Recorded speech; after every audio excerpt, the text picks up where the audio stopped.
1 spoon வெந்தயம், 1 spoon கடுகு, கொஞ்சம் பெருங்காயம் எடுத்து வச்சுக்கிறேன், 1 டேபிள் ஸ்பூனு மிளகு, 1 ஸ்பூனு ஜீரகம், ஒரு 1.5 டேபிள் ஸ்பூனு மல்லி எடுத்து வச்சுக்கிறேன். நம்ம இதை வறுத்துக்கலாம், லைட்டாக அப்படியே வறுத்துக்கலாம். ஃபஸ்ட்டு வறுத்துட்டு அதில் போதும், இது வறந்துச்சு. இப்போ நம்ம இதில் கொஞ்சம் எண்ணெய் சேர்த்துக்கலாம். சும்மா 2 டேபிள் ஸ்பூனு எண்ணெய் சேர்த்துக்கலாம். ஒரு வெங்காயம் வச்சுக்கலாம், 2 தக்காளி பழம், இந்த சைஸ் தக்காளி பழம் 2 சேர்த்து, ஒரு 10 பாஞ்சு பூண்டு பழம் சேர்த்துக்கிறனால பெரிய சைஸு அதை சேர்த்து நம்ம இது கூட வதக்கிக்கலாம். தக்காளி, வெங்காயம், பூண்டு சேர்த்துக்கலாம்.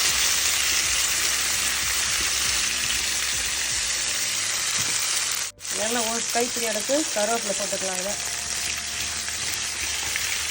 அப்படியே லைட்டாக இதை வதக்கிக்கலாம். 3 டேபிள் ஸ்பூன் தேங்காய் சேர்த்துக்கலாம். இது கூட 3 டேபிள் ஸ்பூன் தேங்காய் சேர்த்துக்கலாம். தேங்காய் பத்தை பொடிசாக நறுக்கி சேர்த்துக்கலாம், துருவி கூட சேர்த்துக்கலாம். ஒரு அரை மூடி தேங்காய், 1 மூடி தேங்காய் சேர்த்துக்கலாம்.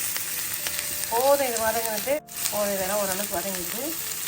இதை அப்படியே எடுத்து இடையே வச்சிடலாம், ஆறட்டும். இது ஆறின பிறகு நம்ம மிக்ஸி ஜாரில் போட்டு அரைச்சிக்கணும். நல்லெண்ணெய் எடுத்துக்கலாம். நல்லெண்ணெய் சும்மா ஒரு 100 மில்லி அப்படியே போட்ட பிறகு கடுகு தாளிச்சிக்கிறோம், கொஞ்சம் ஜீரகம் போட்டு, கொஞ்சம் இதில் வெந்தயம் தாளிச்சிக்கிறோம், இன்னும் காஞ்ச மிளகாய் சேர்த்துக்கணும், கருவேப்பிலை சேர்த்துக்கணும், சின்ன வெங்காயம் சேர்த்துக்கணும். பாருங்கள், வெங்காயம் பூண்டு ஒன்று எவ்வளோ பெருசாகுது பாரு, சின்ன சைஸ் வெங்காயம் சேர்த்துக்கிட்டல. இதுவே வந்து அப்படியே போட்டாலும் போட்டுங்க, இது 2ஆக கீச்சு கூட போட்டுங்க. இதை நம்ம சேர்த்துக்கலாம்.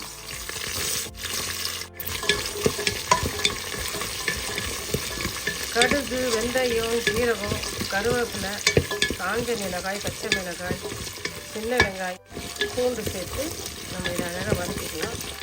அப்படி நல்லா அழகாக எண்ணெயில் வெங்காயமும் பூண்டு நல்லா அழகாக வேணும். தக்காளி பாக்ஸுன்னு எடுத்துக்கினேன், இதில் பாதி பாக்ஸ் எடுத்துக்கினேன். உங்களுக்கு தக்காளி இருந்துச்சுன்னா பழுத்த தக்காளி இது போல் ஒரு 3 எடுத்துங்க. அப்படி நல்லா பிசைஞ்சு போட்டு வச்சுங்க.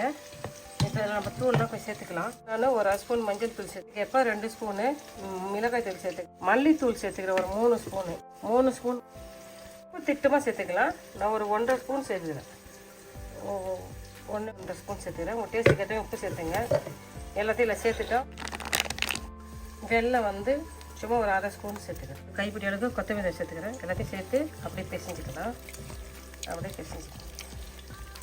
தக்காளி இந்த டின்னு தான் சேர்க்கணும் கிடையாது. தக்காளி நல்லா பழுத்த தக்காளி இருந்தால், மீடியம் சைஸ் இருந்தால் ஒரு 3 எடுத்துங்க, பெரிய சைஸ் இருந்தால் 1 எடுத்துங்க, சின்ன சைஸில் 4 தக்காளி பழம் எடுத்துங்க, பிடிச்சிருந்தால் சேர்த்துங்க. எல்லாத்தையும் கலந்துட்டு இது நல்லா வதங்கி வருது. இப்போ அந்த நேரத்தில் நம்ம இதை சேர்த்துக்கலாம். சேர்த்துட்டு எப்படி இது கலந்துக்கலாம். புளி வந்து உங்களுக்கு விருப்பப்படி உங்களுக்கு புளி டேஸ்ட்டு சேர்த்துங்க. வந்து கொஞ்சம் புளி வந்து பேஸ்ட்டு சேர்க்கணும். 1 டேபிள் ஸ்பூன் போதும் எனக்கு புளி. 1 டேபிள் ஸ்பூன் போடுங்க, 10 இல்லை 1 போட்டுங்க. நான் 1.5லேருந்து 2 வரைக்கும் 2 டேபிள் ஸ்பூன் அளவுக்கு புளி சேர்த்துக்கலாம். அவ்வளோதான், சேர்த்துக்கலாம். சேர்த்துட்டு இதை கலந்துக்கலாம். உப்பு எல்லாம் கலந்தாச்சு. அப்படியே இது மிதமான சூட்டில் இது வேகட்டும். அதுங்காட்டி நம்ம இந்த மசாலாவை அரைச்சி கொண்டு வந்து நல்லா அழகாக வெங்காயம் பூண்டெல்லாம் வெந்து வருது பாருங்கள். சூப்பராக ஒரு வாசனை வருது. தண்ணியெல்லாம் உங்கள் விருப்பப்படி சேர்த்து நான் அரைச்சி கொண்டு வந்தேன். வதக்கின மசாலாவை நான் அரைச்சி கொண்டு வந்துட்டேன். அரைச்ச மசாலாவை நம்ம சேர்த்துக்கலாம். இது கூட கொஞ்சம் தண்ணி கலந்து சேர்த்துக்கலாம். இதில் கொஞ்சம் தண்ணி கலந்து இதில் ஊற்றிக்கலாம். வதக்கி அரைச்ச மசாலா சேர்த்துட்டோம். அது கூட கொஞ்சம் தண்ணி கலந்து சேர்த்துட்டோம். உப்பு, புளி, காரம், இதில் மசாலா எல்லாம் உங்கள் விருப்பப்படி சேர்த்துங்க. தண்ணி கூட உங்கள் விருப்பப்படி ஆட் பண்ணிங்க. நிறைய திட்டமாக எனக்கு ஏற்றமே சேர்த்துக்கிறேன், நீங்களும் உங்கள் விருப்பப்படி சேர்த்துங்க. இதை அப்படியே மூடி போட்டு ஒரு 5 நிமிஷம் வேக வைப்போம், கொதிக்க வைப்போம். மூடி போட்டு ஒரு 5 நிமிஷம் கொதிக்கலாம். எண்ணெய் அழகாக குழம்பு கொதித்து வந்துச்சு. நம்ம போட்ட தூளோடைய பச்சை வாசனை, புளியோட பச்சை வாசனை எல்லாம் போய் அழகாக கொதித்து வந்துடுச்சு. நம்ம இப்போ ரெடி ஆகிட்டோம் சாப்பிட்றதுக்கு. சாப்பிட்லாமா?